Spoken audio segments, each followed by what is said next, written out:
जय श्रीमन्नारायण। आप सभी को जय श्री कृष्ण, हरि ओम। यह कहते हुए बहुत प्रसन्नता है, भगवान कृष्ण की अविरल कृपा जिन जीवों पर बरसती रहती है वही तो हंस परमहंस की अवस्था में होते हैं। कृष्ण प्रेम तत्व बड़ा निराला है और ये जो दामोदर मास प्रारंभ हो रहा है, इस बात को अवश्य अनुभव में लेना चाहिए। कृष्ण प्रेम उसी जीव को मिलता है जो भगवान को अपना सब कुछ मान करके जीवन समर्पित कर देता है। दामोदर शब्द से ही आपको शायद ये बात बहुत अच्छी तरह से लग जाती होगी।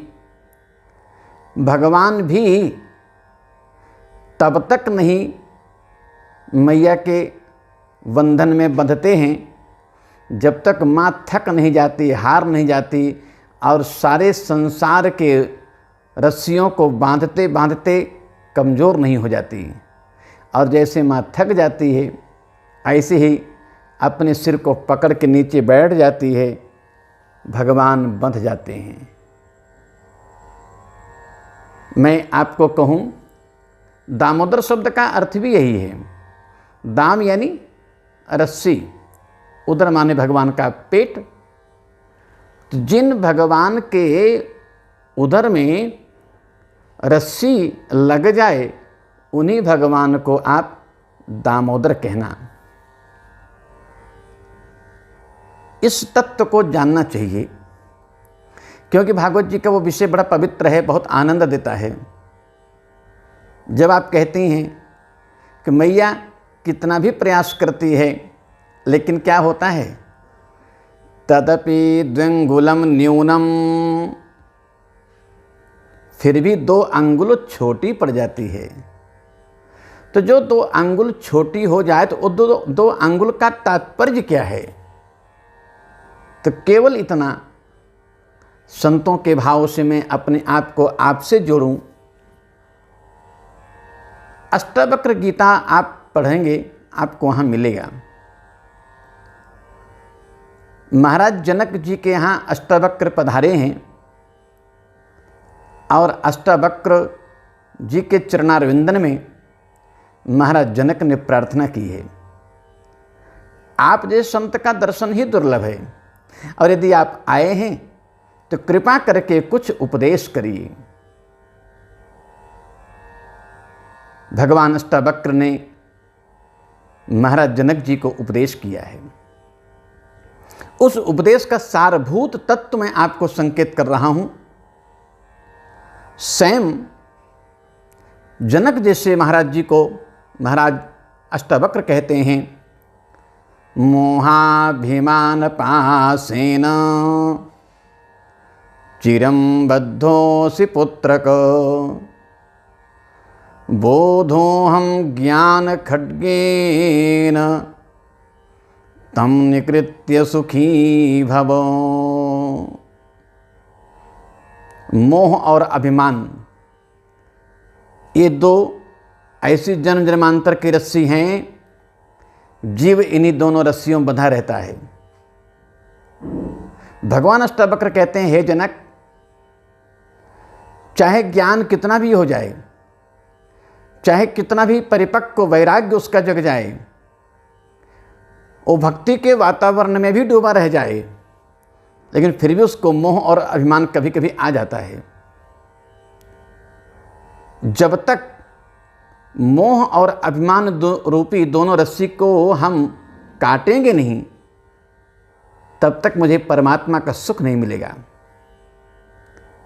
बोधो हम ज्ञान खड्गेन, मैं बोध हूँ, अहम ब्रह्मास्मि का जिसको ये बोध हो जाता है, यानी जीव तत्व और परमात्मा तत्व का जो बोध हो जाता है, यही बोध ही मोह और अभिमान रूपी रस्सी से बाहर निकाल देता है।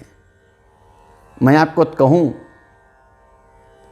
सुख पाने का एक ही तरीका है।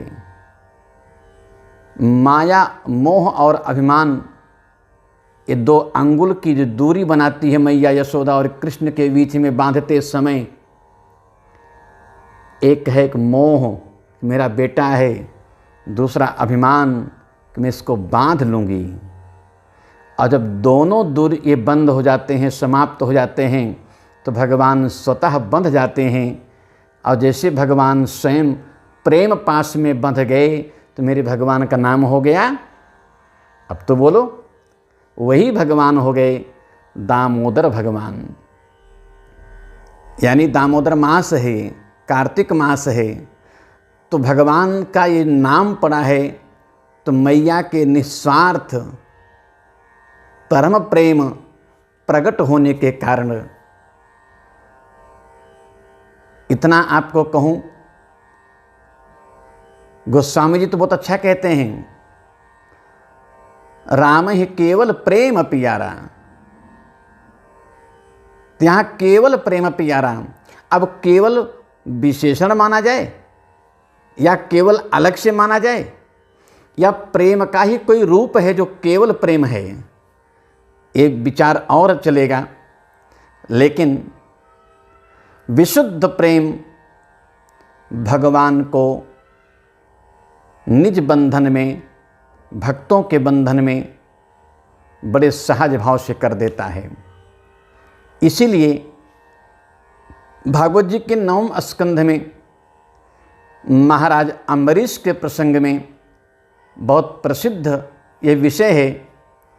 भगवान ने स्वयं दुर्वासा ऋषि को कहते हैं कि महात्मन, मैं आपके प्रेम तत्व को कभी कम नहीं कह सकता हूँ, मेरे लिए आप बहुत ही समादरणीय हैं, पूज्य हैं, लेकिन मेरी एक मजबूरी है और वो विवशता है, मेरी एक प्रतिज्ञा है। अहम भक्त पराधीनः, मैं तो भगवान के अधीन रहता हूँ।